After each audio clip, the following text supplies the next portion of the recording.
Hi everybody, Flash Crow here from Old Man Gaming Down Under. Welcome to another day of Medieval Dynasty. Well, had another night's sleep away from our cabin. Let's have a look at the journal, see what we're up to today. Unicost story, we have to talk to Dieter. This should be the last thing. He should tell us who the murderer is. Exciting times. Just check out on the map. Okay. So I think we'll follow the road down to about this point here. We'll see how we go. Get a drink on the way, I think. Did I say road? Yes, I did say road.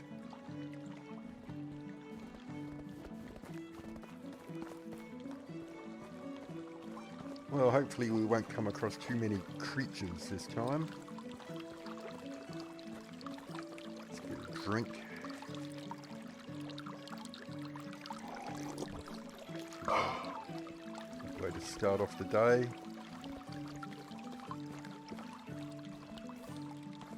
Right, now we've only got a little way to go here, so I won't fast forward it. Well, a little way to go before we turn off.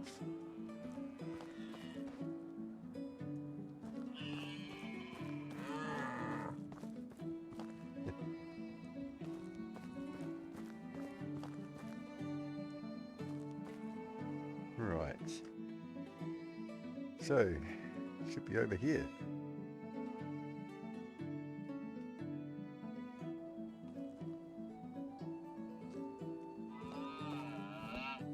I don't want to necessarily climb over those rocks, so we'll just skirt around the outside.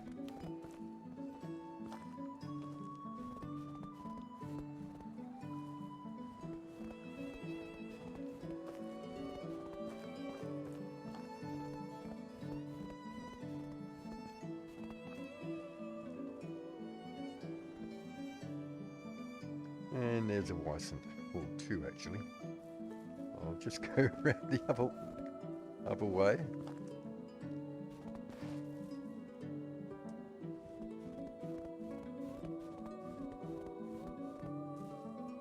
Get my bow out and do a quick save.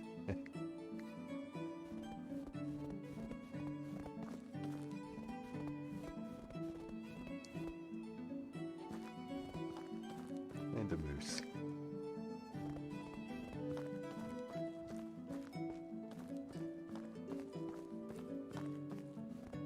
And here's Dieter.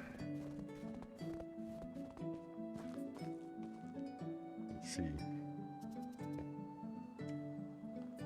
If you're a bandit, better go away. I think he'd recognize me, wouldn't you?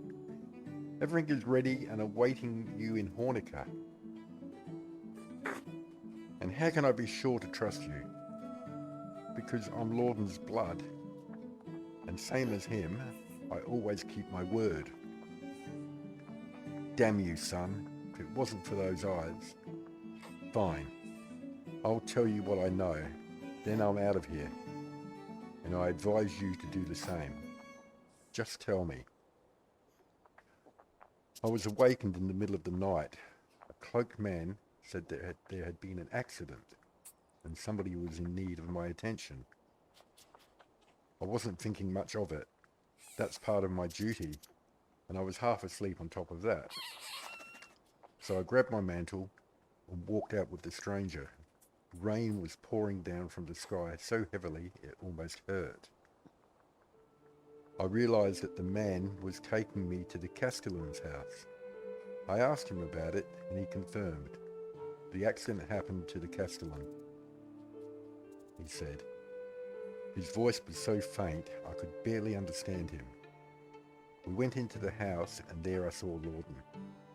It was clear to me that I'd been lied to. I wanted to run, but the cloaked man blocked the way out. Why was it clear? What did you see? Lawton's throat was sliced open. He looked peaceful, as if he was sleeping. His eyes were closed. The wound was elegant. The cut was really precise. I wonder if Lawton had even realised he was dying. The man spoke to me with the same faint voice as before. He told me to burn the body as soon as the rain stopped. That way, I won't even need to lie, because everybody will presume a disease. So that's exactly what I did, and he helped me. Helped me move the body and light it up. Helped me scrub the blood off the floor and burn the sheets. He was very polite, calm, but not cold. In the end, he asked me if he needed to threaten me with death. I denied. It was clear to me from the moment I saw the blood. I went back to my affairs and never told anything about it to anybody. Then, a couple of weeks later, I've run from Gustovia fearing for my life. Why? Why only after weeks? Because the man in the cloak became the Castellan himself. No. No, no, no. No. It cannot be. I'm sorry, my child. You're lying. He would never have done it. I'm sorry. What was his name? You know his name. Tell me his name. Unicost.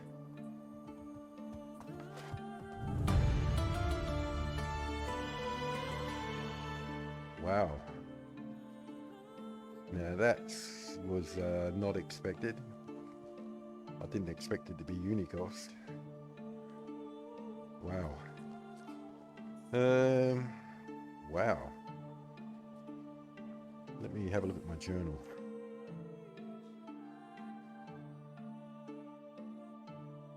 How could you? You've been my friend, my family. I feel sick.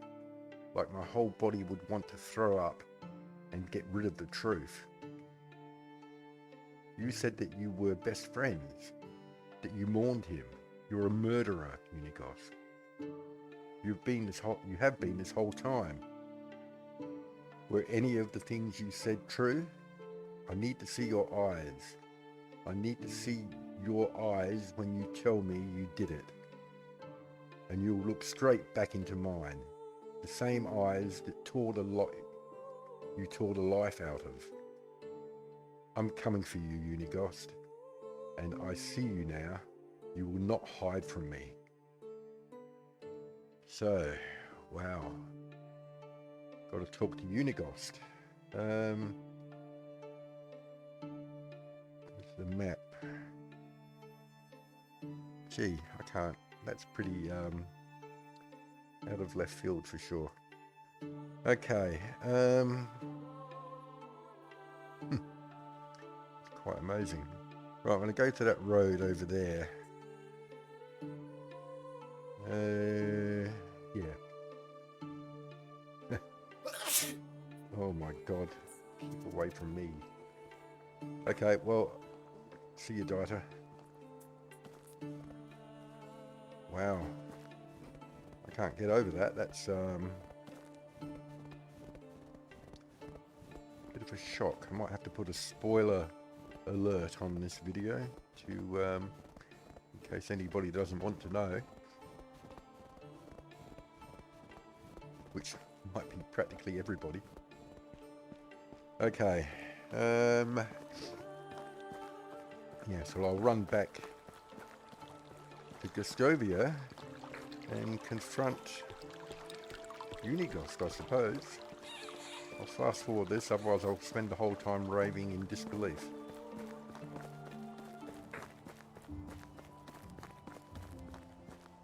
Right, here we are at Gustovia.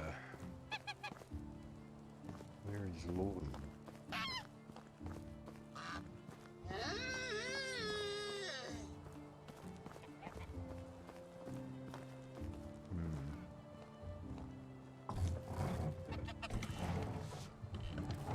Really?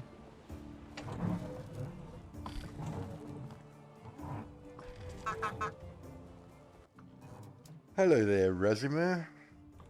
Hello. How's life treating you? Like a father. What do you mean?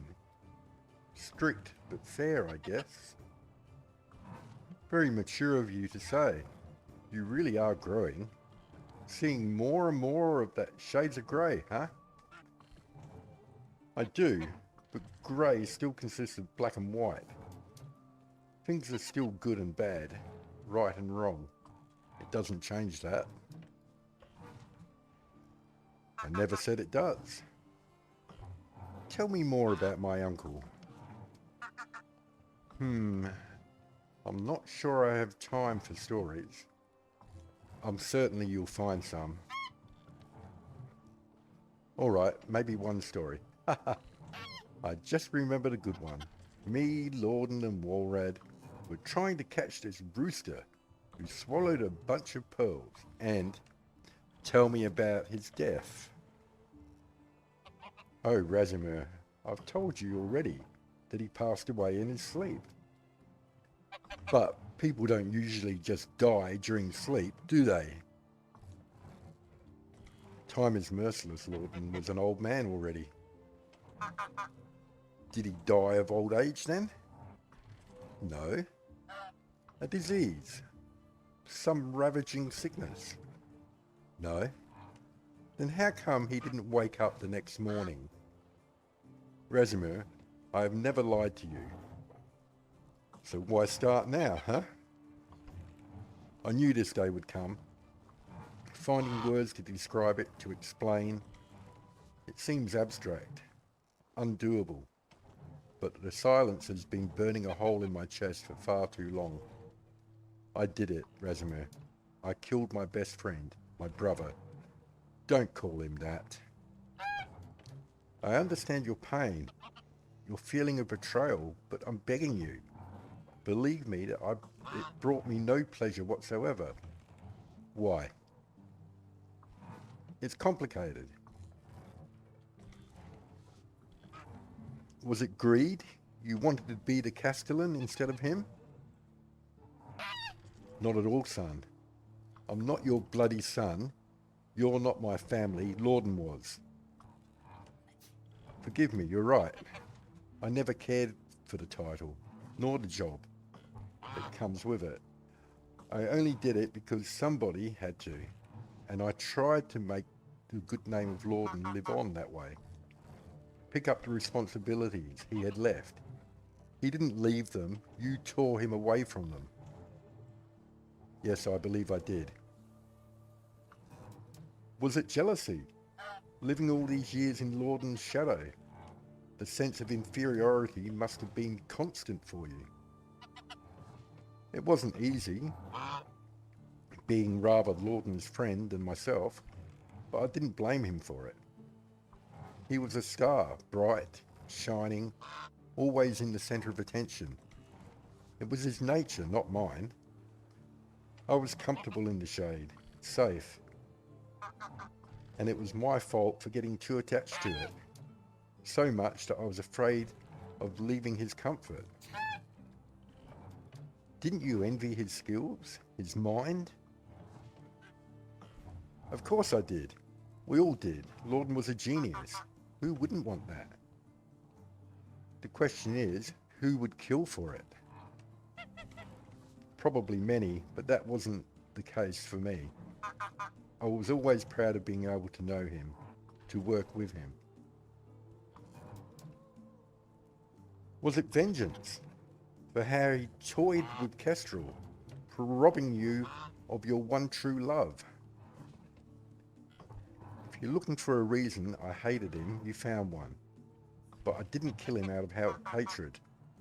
What he did to Kestrel was awful, but he didn't try to be cruel. Besides, every part of this love triangle was hurting someone. We were all to blame. What about the baby? You could have been the father. It doesn't matter who was the father. This beautiful baby boy didn't draw even one breath of air. His life was over before it began. That's the real tragedy.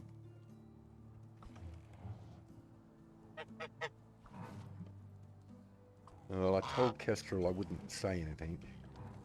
You're right, it is. May he rest in peace. So, why did you do it? Out of fear of Lorden's doings, or what he could become after he killed that man in Navis. I stayed with him when everyone else left, but I couldn't stop thinking about what he did, how little it bothered him. He was angry at them for breaking up the pack, but he didn't see his fault in it. And what was the worst, he didn't even seem troubled by taking a man's life. That's when I started wondering, has he done that before? Lorden didn't want to stop the mission. I convinced him that it was time for it, and that we should move to the valley. I thought we could put all of what happened behind us, just rest and try and find happiness in the little things. But Lorden had a restless mind. For him, not moving up, not breaking another barrier was torture. When we arrived here, there was only a couple of villages. We built ourselves a house in Gustovia.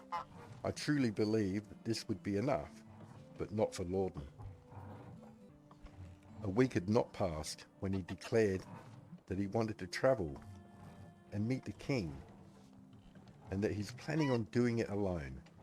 2 weeks later, he came back as the new castellan of the valley. He moved into his own house for appearances, as he called it.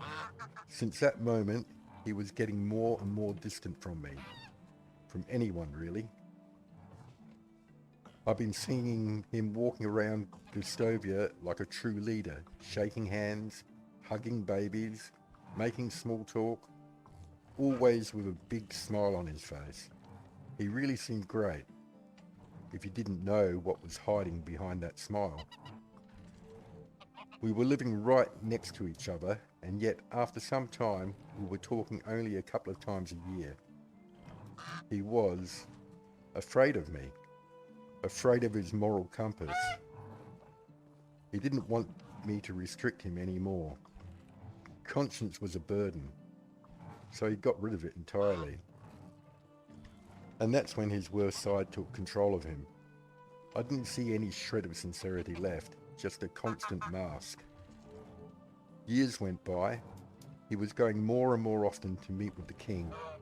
So one day, I started a little investigation, and what I found out sickened me. Lorden had become the very thing he swore to eradicate. A festered lord whoring around with his filthy friends, getting rich off people's misery. He was benefiting from wars, selling weapons, shaking hands with rapists, just to be in their good graces. He had to be stopped. It took me months, years to get to it, and I feel responsible for every wrong that he had done during this time. I should not have hesitated, but killing my own brother, it felt unimaginable. Yet I knew I was the only one who could do it. I sneaked into his house during heavy rain. He was sleeping so peacefully, as if all the sinister thoughts had left him for the night. I was staring at his face for what felt like ages, before I took out my blade, made one clean cut, and it was over. He didn't even open his eyes, and just like that, it was done. Wow. You know what's going to happen now, right? You will pay for what you've done. I do, and I'm not going to fight it. Whatever you decide, I will accept. A few options here. I won't read through them, but I'll let you have a look. And obviously slow down the video and pause it. Well, I don't think I want to kill him. So I don't want to hang him. Don't want him to die. Claim you found me just because you think it's right. I'll let you die. Martin, you'll live. You'll go until time you get to yourself. You are banished from the valley. Well, I sort of understand him and his reasons. I mean, that's what the pack was formed for. Okay. I understand you, your reasons. It required a strong will and a good heart to do what you did. But the blood has been spilled. You should leave the valley and never come back. I never had a chance to meet my uncle, to judge his character on my own. But I got to know you, Unicost. And though I do not condone your actions, I understand the reasons. To be a man is not to never err, but to make hard decisions when they are necessary. You made yours. And it's something you will need to live with for the rest of your life. As will I.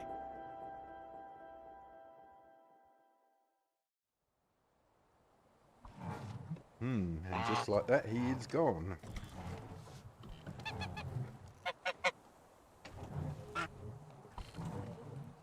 These geese.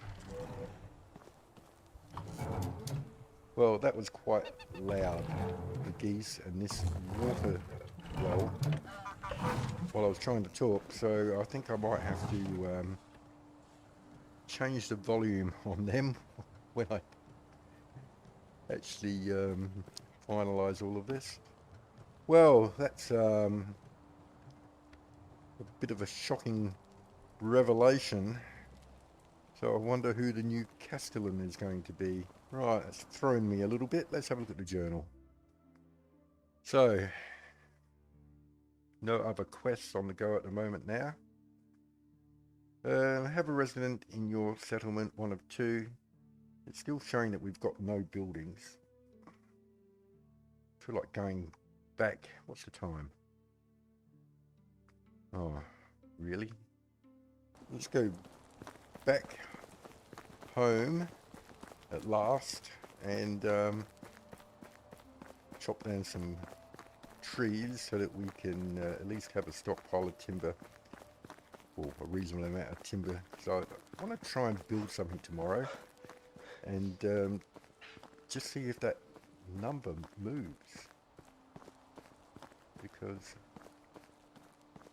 actually just if we look up there, chapter 7, starting a community, it just says have a resident in your settlement, 1 of 2. Go to the journal, starting a community. It's got build at least 15 buildings in there as well. So I don't quite get that. Anyway, fast forward and I'll see you back at the cabin. Okay, well, it's probably not much point in what's that? Stone axe. Mead. I don't think I've ever noticed that there before. Oh well. At the mead. Oh, we can take the stone axe, why not? What I was going to say is, it's not much point going back there if we're going to chop down some trees. So, I think we'll just head in here. Have a quick look at the map again, or journal, map, whatever. Okay, it's actually timed. I'll tell you what, we'll chop down 2 trees, just to save a bit of time tomorrow. But that will be all.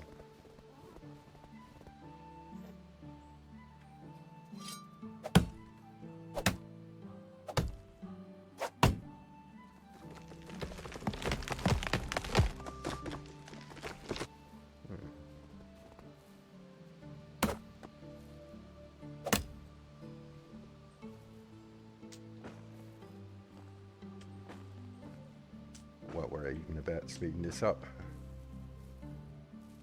One more. That one.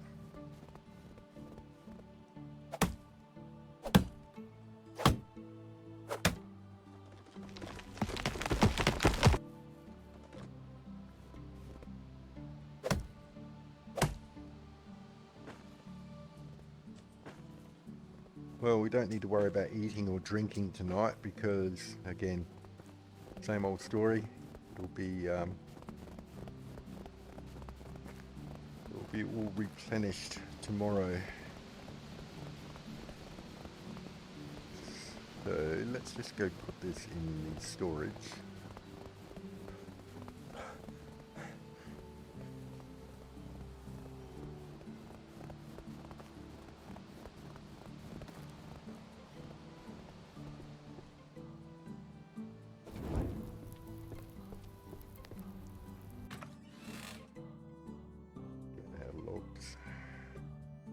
Transfer to stack. Keep the sticks with us. Actually, nah. Right, well. A very eventful day as far as the storyline goes. Amazing. Well, last day of winter. Let's go inside. Better put my axe away. Well, thanks a lot for watching, like I said, and good night, John Boy.